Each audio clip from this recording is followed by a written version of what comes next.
This barbarian blood that drives your heart. Because they look at you and it fills them full of hope. Boudica. They must not find their savior. They believe that a woman warrior will somehow be their salvation.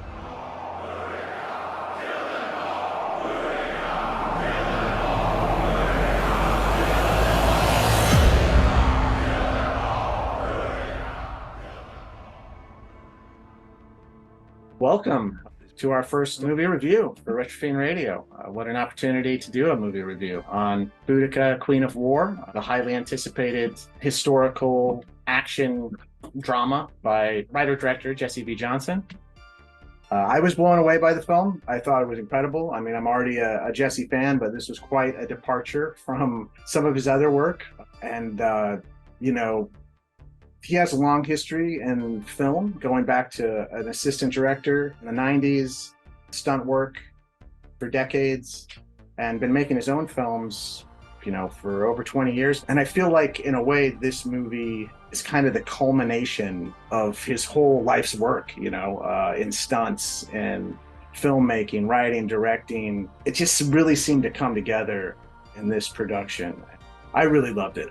So I'm going to throw it to my buddy Dustin Nino here. I'm curious to hear what you have to say. I have a lot more to say, but take it away, Dustin.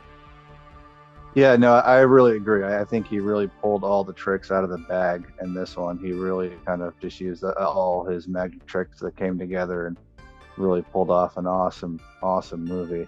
I mean, it all just comes together so well. I mean, people like him that are making these sort of movies, right? Like they come from a fight choreography background, they come from a stunt background, they come from an action movie background, and they make the best movies, and they hire the best crew who know what they're doing, and they just lock down everything that they need to do. And when it's game time, it just all comes together.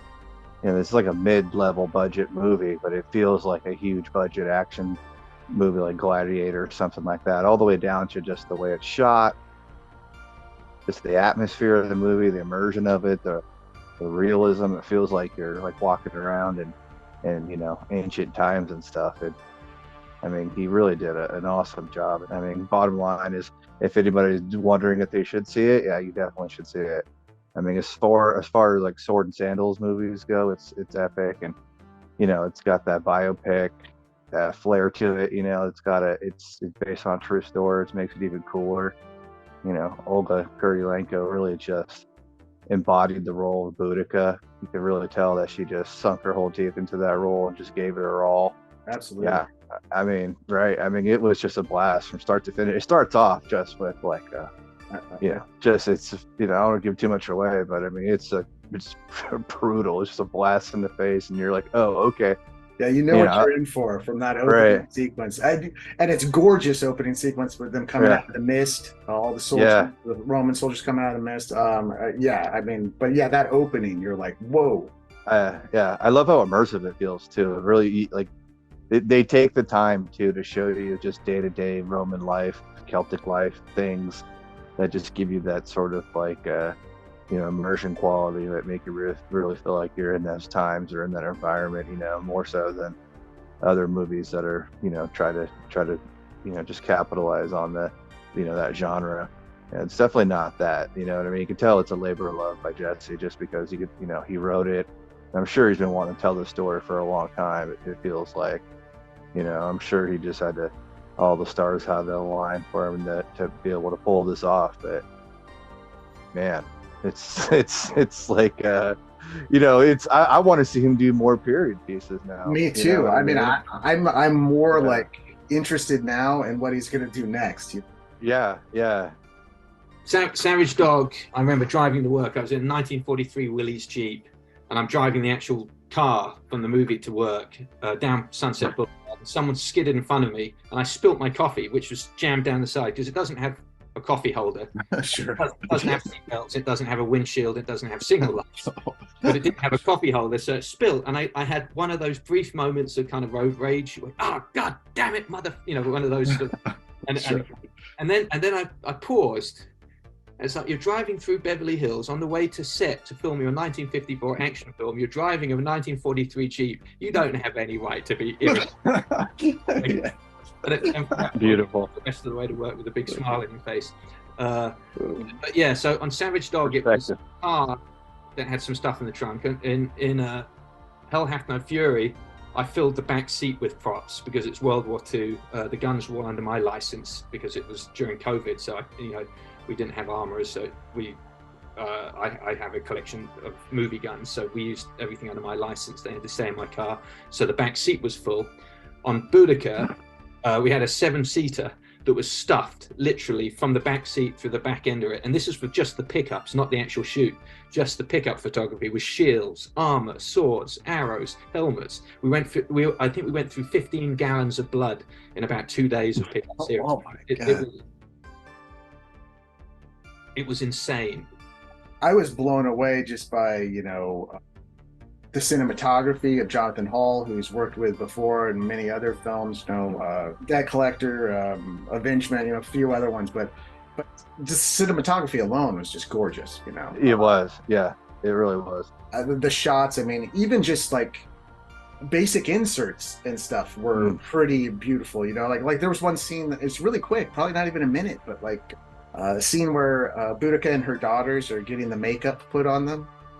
And there's just these insert shots of like, the peacock feathers dusting the makeup on their faces and all that stuff. And there's other inserts too, like quick shots of imagery in the movie. I think there was one right before they go into battle where I think it was like a wolf's eye with like a spider crawling across it, and like just some cool like just imagery and symbolism and stuff going on in the movie, Yeah, he takes the time to build like an atmospheric movie too. It's not just like a by the numbers action movie. Let's just get through it, get on to the next piece. No, we're in it for the money. No care. It's really just stitched together with like a touch of just beautiful artistry. That's woven into this violent bloodshed of revenge. Absolutely.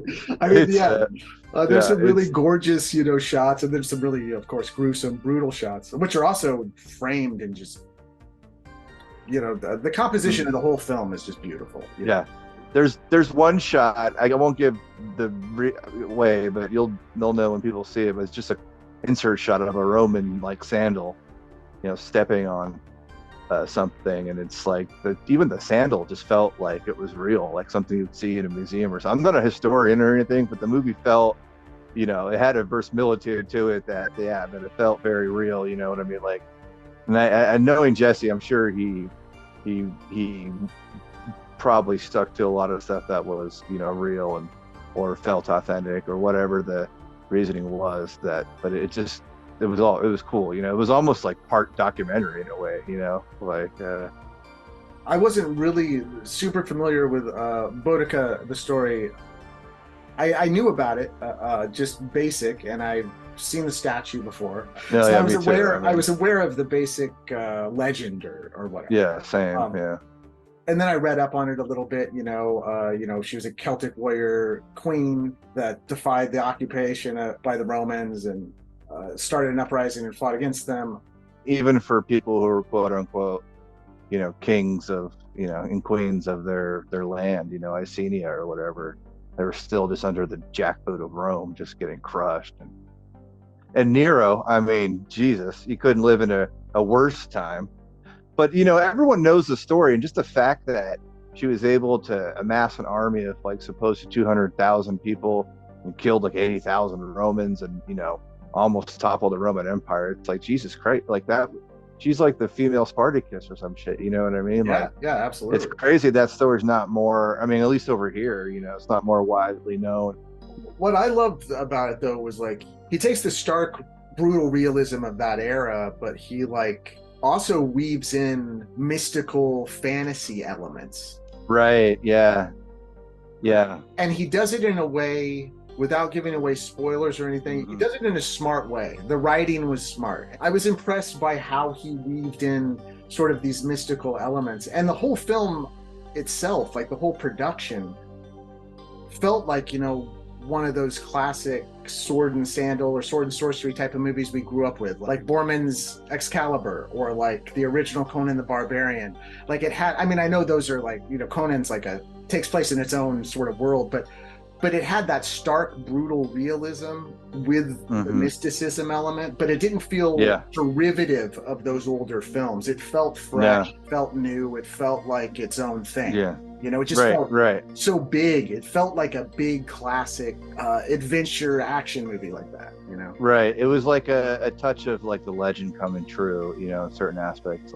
Because the legend is so big, who knows what happened and what didn't and all this stuff, you know what I mean? It just, especially back then, you know, the Celtics were such, and the Druids were such, you know, even the Romans, it was all just a crazy fucking, I know we're kind of speaking like in generalities, but when people see the movie, they'll understand what we're talking about.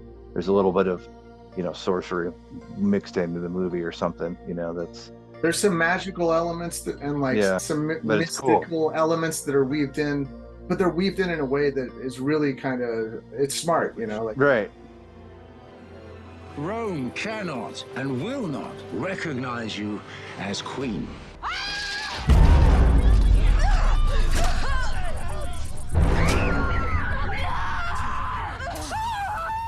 Our people asked the gods of the land to provide us a leader, and now they have.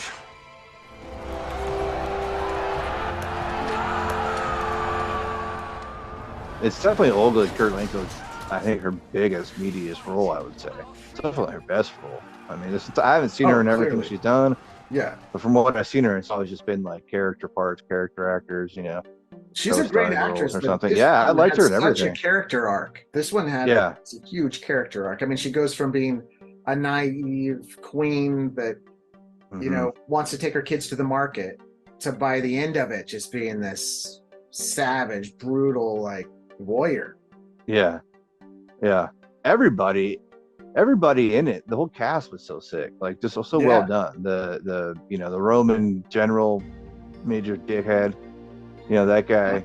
Oh yeah. Can't remember his name, Cassis or something like that. We'll have to edit it in, but it's Cat. Well, you know me, if it's not John Smith, I'm gonna mangle it. Right. It was like, but it's Catchus DeCantus, I think. Yeah, that guy was a DeCuntus, should have been his name. Nick Moran is a great actor. I mean, he's in a bunch of Jesse stuff, you know, going way back. But when he plays a villain, I mean, he nails it. I mean, he was like born to be like the Roman general. I mean, he really was just a deplorable, you know, piece of shit. And the guy who played Nero, I mean, the opening scene with him, I'm gonna touch it. I mean, it just creepy. You're like, oh my god, like you don't want to even, like, you're watching the movie and you don't even want to, we're in the same room with them, you just want to get out, you know. Like, you know what I mean? You're like, dude, do not get in the same room with this guy, dude. I mean, the villains were all so great. And Nick Moran, he's such a gleeful, happy, go lucky, evil bad guy, you know what I mean? Like you can clearly tell he's just loving every minute of playing that part, you know. Like, I mean, like he embodied the character, you know. The action sequences too, though. I mean, the sort they're so well done. The brutality, the beheadings, so many beheadings. I mean, it was. I can't remember that. I wrote her name. The blonde actress. Oh, Lucy Martin. Is that her name? Yeah, she played like the Celtic warrior. Yeah, she was great. I thought she was awesome. She did such a good role too. She was on that Viking show. She was amazing in it. Yeah, she really was. Yeah. It was nice to see Jesse do like such a female-driven action drama. I mean, he's done it before. You know, there was Hell Hath No Fury. You know, that's a female protagonist. So it's not like something he hasn't ever done, but this one was really like female driven, you know. Those two leads, Lucy Martin, Olga Kurylenko, and then her daughters had big prominent parts. Those two actresses too did such a great job. They did. As her daughters, they really did. I mean, they had a weird role to fulfill too. Like they had a mature role to play beyond their years. Let's put it that way. The role was beyond the years of the children that played the role, but they did it very well. Pulled it off. Yeah, they did. I mean, everybody. Even it was great to see Dominic Vandenberg. Oh yeah. I love seeing him. Gosh, dude, and he was just such. I wanted to see a whole movie or show with just his character. We fight for our freedom.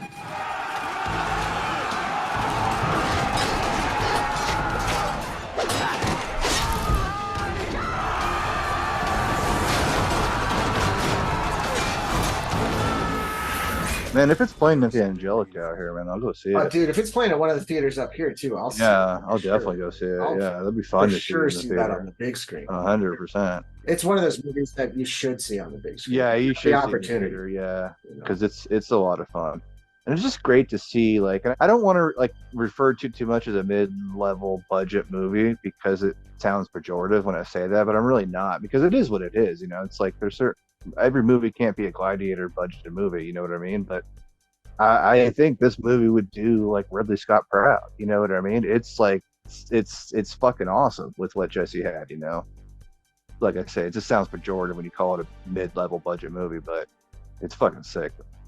I mean, Jesse always exceeds his budget. I mean, whatever his budget is, his movie looks like it's 2-3 times bigger than that. Yeah. I mean, all of his films to me, especially, you know, from like Savage Dog on, I don't see much difference between them and like, you know, a John Wick movie or something. Do you know what I mean? Right. Yeah, no, totally. Production Definitely wise, not. and I'm Right. sure John Wick is, Action-wise. you know, 100 times the budget. Do you know? Right. Um, Right. Yeah. And all that goes to God knows what. Well, I think that I think a lot of that is what I was talking about earlier. His background as an assistant director, you know, decades of stunt work, making his own independent films for 20 plus years. Like all of it is culminated to the point where he can take, you know, a modest budget or a mid-range budget or whatever you want to call it, and make gold out of it. You could give that same budget to a big Hollywood director that, you know, people pamper to and you cater to, and, you know, who sits in his little video village and doesn't really do shit. You know, you can give that same budget to like some director like that, like Mick G or somebody, and they could produce shit with that budget. Right. Yeah, know? you give it to Michael Bay and he'll just spend that budget on the trailer. Yeah, Like, and I'm not talking about the trailer of the movie. I'm talking about the trailer he stays in. Exactly. You know what I mean? Exactly. Right? You So know, I mean, it's I don't like- think it's insulting at all. I mean, I think it's a major compliment to Jesse that he makes Hollywood films like on a modest budget. You know, I mean, I think too, I don't know if you remember, but when we first met him, I told him how fortunate I felt to get him on the show, because I felt like he was close to getting a major studio deal. Like they're going to be knocking on his door any day now. And I think this movie, I mean, I stand by that statement more than ever before. I think that some studio executive's going to look at this movie and look at his other films, and they're going to go, you know what? Look what this guy's making with like the budget he has. Why don't we give him the budget to this franchise? Why don't we get him, like, somebody's going to do it. It's going to, like, this time next year, Jesse's probably not going to answer our calls because, like, he's gonna be on to like the Mothman movies or whatever the next Marvel movie is. Well, he already wanted to do Wonder Woman. His Wonder Woman proof of concept was badass, man. And like, it's a matter of time, bro. And this movie is a showcase of all of his talents. Right, because if you're looking to hire a director, like, what else do you want him to do that, you know, that doesn't just tick all the boxes? You know what I mean? Take what he's given and turn out something that's just 10 times insane. You know, like the action that he does is just so well honed by now. You know what I mean? It's always been super tight in his movies. Never been any, you know, some people's movies are edited weird, or, you know, shout out to his whole crew too, because it takes, you know, everybody from the DP on to the editor to the fight choreographer. You know, I wrote down their names. Let me see. Costume designer, and I'm gonna F up her name. I'm sorry, I'm horrible with Celtic sounding names. I think it's Siri-Ann. I'm not sure. Kennedy Bell. I mean, the costumes were sick. Was so awesome. So just everything was like, felt really just, like I say, authentic and real, and just gave that spice of life. Stunt coordinator Dan Stiles, you know, he's worked with him a bunch of times. You mentioned him earlier. Did One Ranger with him. I mean, Also, that guy, Luc LaFontaine as well. He's the second unit. The second unit, yeah. And he's worked with him many times. When we talked with him, he talked about him. Right, yeah. I wrote down his name too. Give him a shout out. You know, Olga Kurylenko, stunt double, Charlotte Yates. You know, it's all just all the team and everybody that comes together. You know what I mean? They're all just pros at what they do, and it's just, you know, he knows how to pick the people he wants to work with, and it just all comes together when you watch his movies, and it's just so much fun. you know, because he just knows what he's doing and he does it well. And, He does. And he always has a great crew, and he uses a lot of the same people. You know, he's obviously very loyal and likes his team. You know, we're filming scenes. We've spent special effects money that could have been spent on so much, removing a car in the background, a barbed wire fence. Oh, I can imagine. A plane that went through a shot that we didn't expect. You know, 7 miles away that you see just slowly tuckering through. It's so, there's so many details, but it's so exciting to do because you're immersing yourself with every setup in something that happened 2,000 years ago. And that's exciting. If you imagine like make-believe, it's like make-believe that goes on for 6 weeks solidly, not to mention the prep time and the rehearsal time and the gathering of the wardrobe and the talking to the reenactors and the historical people and going to museums. It is so much fun. I It is can so imagine. much fun. I would do just period pieces if I had my... but I like the modern stuff too. But... What I'm excited about for this movie too, and what had me thinking while I was watching it was, you know, it's a huge action movie, of course. So it's not a huge departure for him when it comes to action. I mean, he's established himself as a force to be reckoned with when it comes to action movies. But typically he's known for, you know, shoot 'em up and kind of martial arts action, right? Right, yeah. And this film, so different than that. You know, it's Mm-hmm. a whole different ball game. So I'm really interested to see what this is going to open up for him as a filmmaker and as an artist, because as I was watching it too, I was thinking to myself, like, I wonder what else he wants to do, because I know that he loves film just in general. So I'm sure he wants to do stuff outside of action, you know? So I was sitting there like wondering, like, what else? Like, imagine a horror movie by him, or, you know, Right. I mean, he worked on the Birdcage. Imagine a comedy, and he's got that auteur thing, you know, the writer director thing going. I mean, he's really, you know, an auteur.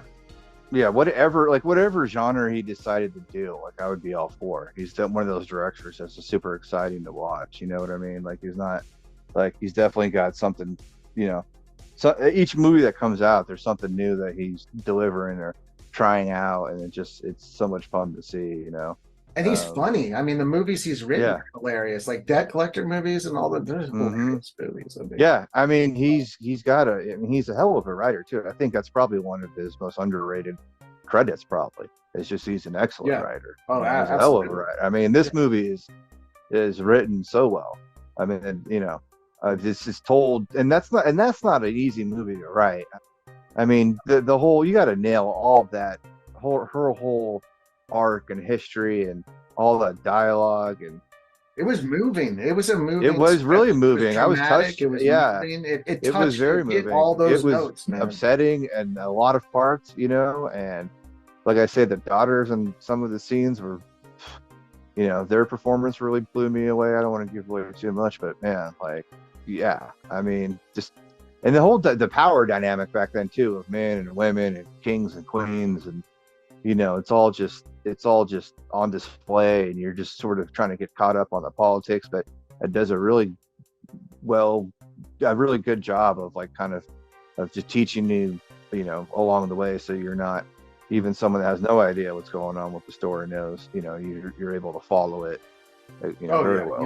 It's not overly complicated. It's not such a tight script too. Now, after I watched it, I was thinking about how long he's been in the industry. And like, he worked on Nightbreed, right? Nightbreed came out in 1990. I saw Nightbreed at the theater. I took a girl on a date. I was trying to play grab ass in the theater, watching Nightbreed in high school. I'm the same age as Jesse. Jesse, I think, is 1 year older than me. So I was 16 or 17 playing grab ass in the theater, watching this movie while he's actually working on the fucking movie. And he's like 17 years old, 18 years old. I mean, that's how long he's been doing this. So, I mean... Yeah. I was eating mushrooms with a bunch of my dumb friends watching Nightbreed while he's working on the movie. Yeah, exactly. I'm like working at a video store recommending people after I watch this movie on mushrooms to watch Nightbreed. Like, well, you're a little younger than us. Yeah. And then people would come back and be like, "What the fuck was that? Did you recommend me?" You know, people would be like, "They're like, oh, you don't get it," you know. But I mean, think about that. Think about that, like, That's how long he's been. I mean, he's Vic Armstrong's nephew too. So I mean, he was probably even on film sets as a kid, just visiting them, maybe. You know what I mean? Like, I mean, this guy's been immersed in film for like ever. I mean, like while I was playing grab ass in the theater watching Nightbreed, he's playing Gopher to Clive Barker while they're making the movie.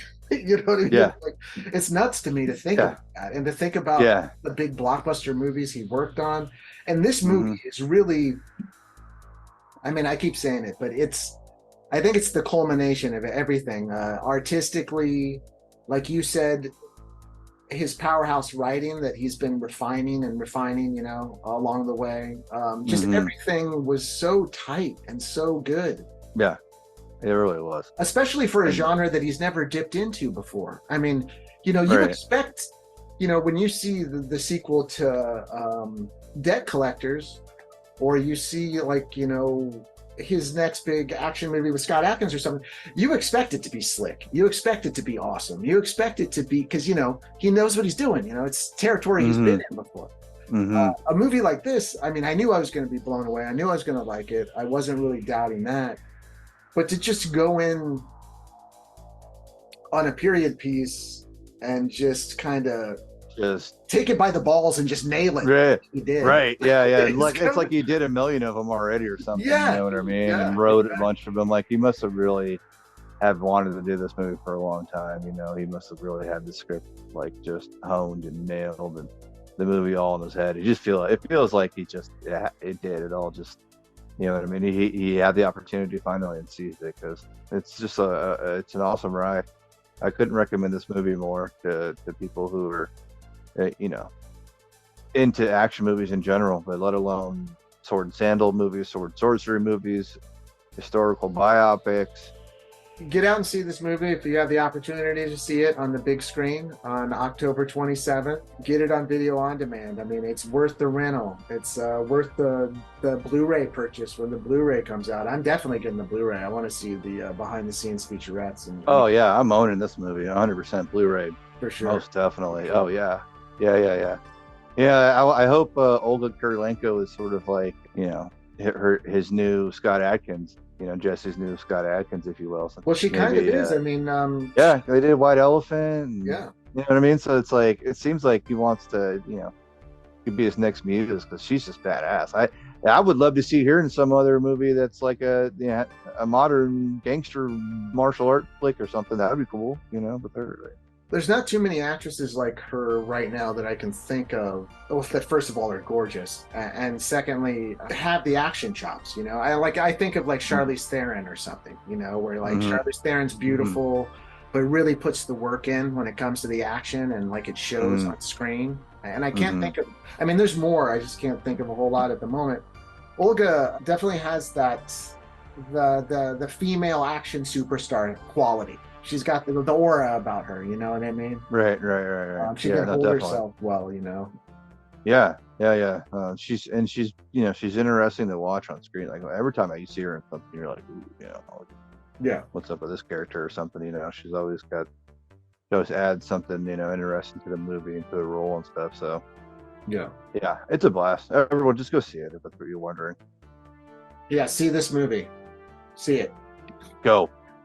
For what I have pretty clean motivations. I want to make films that people enjoy, that they dig, and the time I do that as best I can. Sometimes there are outside influences that screw it up, and the film isn't quite as good as you want it to be. Other times I screw it up myself, and thinking that I'm doing something great that's working out, and I sit back and watch it and go, God, what was I thinking?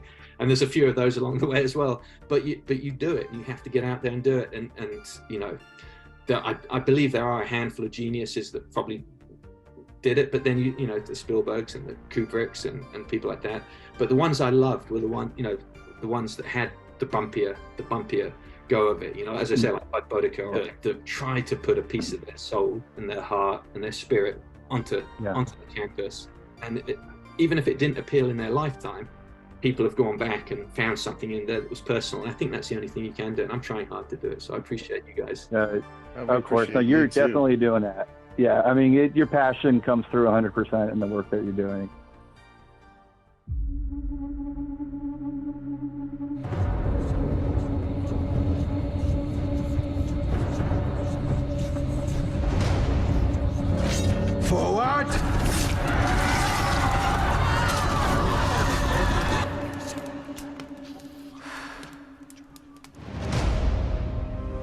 Tell me, what does it mean? Boudica was a queen, a goddess, and some believe she will come again to free us from the Romans. They believe that a woman warrior will somehow be their salvation. They must not find their savior.